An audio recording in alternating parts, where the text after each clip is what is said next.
Shalom, shalom, selamat pagi. Sejahteralah hidup kita di hari Kamis 21 April tahun 2022 ini. Adalah sebuah anugerah jika kita bisa berada di hari ini. Dan seperti Dia telah memberkati tidur malam kita, maka Dia juga pasti akan memelihara kita di sepanjang hari ini. Amin. Namun secara khusus saya mengucapkan selamat Hari Kartini kepada semua wanita yang ada di gereja kita. Kiranya Tuhan Yesus memberkati. Dan sama seperti apa yang diupayakan oleh RA Kartini untuk memperjuangkan hak-hak wanita dan menjadi seorang tokoh wanita yang sangat luar biasa. Kiranya seluruhnya kaum wanita, doa saya di gereja kita, semua wanita ini dipakai oleh Tuhan, diurapi oleh Tuhan, dan menjadi penopang, menjadi penolong, menjadi seorang ibu, menjadi seorang pekerja yang baik dimanapun saudara berada, dan menjadi seorang wanita, perempuan yang mempengaruhi orang lain dengan nilai-nilai yang positif, terlebih dengan nilai firman dan imanmu dimanapun engkau berada. Amin bagi wanita. Baiklah, sebelum kita melakukan semua aktivitas kita hari ini, izinkan kembali Tuhan bicara melalui perenungan kita dalam bacaan Alkitab 1 hari 1 pasal.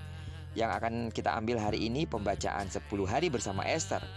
Saya begitu yakin dengan kita mengikuti pembacaan Alkitab 1 hari 1 pasal dari kitab Esther ini, kita akan mengalami pembaharuan diri untuk semakin mengenal pribadi dan kuasa Allah yang merubah dan membuat hidup kita semakin serupa dengan gambaran Kristus. Amin. Baiklah, di hari kedua ini kita akan membaca kitab Esther pasal yang kedua yang pertama sampai dengan ayat yang ke-22. Judul perenungan kita hari ini, percayalah, rencana Tuhan pasti digenapi dalam hidupmu. Sebagai pengantar renungan ini saya akan coba bacakan untuk kita ayat yang ke-17. Maka Esther dikasihi oleh baginda lebih daripada semua perempuan lain, dan ia beroleh sayang dan kasih baginda lebih daripada semua anak darah lain, sehingga baginda mengenakan mahkota kerajaan ke atas kepalanya dan mengangkat dia menjadi ratu ganti Wasti. Di latar belakangi ketidaktaatan Ratu Wasti kepada Raja Ahasiweros, para penasihat kerajaan menyarankan raja mencari pengganti ratu. Diadakanlah seleksi untuk mencari calon permaisuri bagi raja. Mendengar hal itu, Mordekai, anak dari saudara ayah Esther, pun mencalonkan Esther, yang aslinya bernama Hadasya, untuk mengikuti seleksi tersebut. Ini bukan perkara mudah bagi Esther, karena ia berstatus budak sekaligus tawanan. Ditambah lagi, ia keturunan bangsa Yahudi, bangsa jajahan Raja Ahasiweros. Jadi, Esther harus merahasiakan latar belakang hidupnya, sebab jika raja tahu, resikonya sangat besar, yaitu hukuman mati. Namun dalam proses karantina, penyeleksian, banyak gadis dikumpulkan di dalam benteng Susan. Di bawah pengawasan Hegai, maka Esther pun dibawa masuk ke dalam istana raja. Secara pemikiran manusia, Esther tidak punya harapan dan masa depan karena ia yatim piatu. Tapi bagi Tuhan, tidak ada perkara yang mustahil. Amin. Karena campur tangan Tuhan, akhirnya Esther terpilih menjadi permaisuri raja.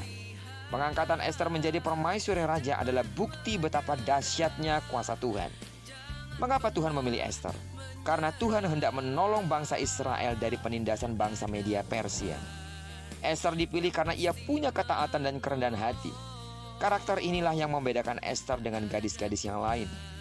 Sekalipun setiap gadis yang mendapat giliran masuk menghadap raja mempunyai hak meminta apa saja untuk dibawa masuk ke istana, tetapi Esther tidak menggunakan senjata aji mumpung itu. Ia tidak menghendaki sesuatu apapun selain daripada apa yang dianjurkan oleh Hegai, sida-sida raja. Dan ketaatan Esther ini akhirnya membuahkan hasil yang luar biasa. Bukan hanya dari semua orang yang melihatnya timbul rasa kasih sayang, namun Raja Ahasiweros pun tersentuh hatinya setelah melihat dia dan menjadikannya dia ratu menggantikan Wasti. Benarlah, bagi Tuhan tidak ada perkara yang mustahil, dan tidak ada rencana yang gagal. Semua rencananya pasti tergenapi. Amin. Secara manusia, Esther seorang wanita yang tidak memiliki masa depan. Dia adalah seorang yang ditinggal oleh ayah dan ibunya, dan dia adalah seorang tawanan di kerajaan Babel. Namun apa yang terjadi? Esther dipilih oleh Tuhan untuk membebaskan bangsa Israel dari cengkraman orang-orang Babel, dalam hal ini Raja Ahasiweros. Dan tanpa pertolongan Tuhan, tentulah Esther tidak ada di istana. Tanpa pertolongan Tuhan, Esther tidak akan pernah menjadi apa-apa. Dan tanpa pertolongan Tuhan, bangsa Yahudi akan tetap diperbudak di tanah Babel. Tidak ada rencana Tuhan yang gagal. Tuhan melakukan bagiannya sebagai Allah yang menjamin firman-Nya bahwa orang-orang Yahudi adalah umat pilihannya. Itulah Tuhan kita yang tidak pernah lupa akan perjanjiannya. Dan ada banyak cara untuk mengendapkan perjanjiannya dan rencananya di dalam hidup kita. Karena itu jangan pernah ragukan kuasa Tuhan. Dia sanggup menggenapkan janjinya dalam hidup kita. Amin. Kiranya perundungan kita dari pembacaan kitab Ester pasal yang kedua ini membangkitkan semangat kita lagi untuk tetap berharap kepada Tuhan dan tetap percaya. Hidup kita dalam genggamannya, dan apapun yang direncanakannya dalam hidup kita, semuanya akan terjadi. Dan percayalah, rencananya itulah yang terbaik bagi hidup kita. Kalau Tuhan menolong Ester, demikian pula Dia akan menolong dan memberkati hidup kita sesuai dengan waktu dan rencananya. Terpujilah nama Tuhan.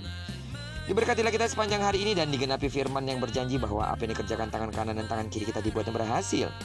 Kemanapun kaki kanan dan kaki kiri kita melangkah karena kita menyerahkan seluruh hidup kita ke dalam tangan Tuhan, maka di sana kemuliaan Tuhan akan dinyatakan. Amin. Diberkati kita bersama dengan orang-orang yang kita kasihi, serta bersama dengan orang-orang yang kita cintai dimanapun mereka berada. Terpujilah nama Tuhan. Shalom.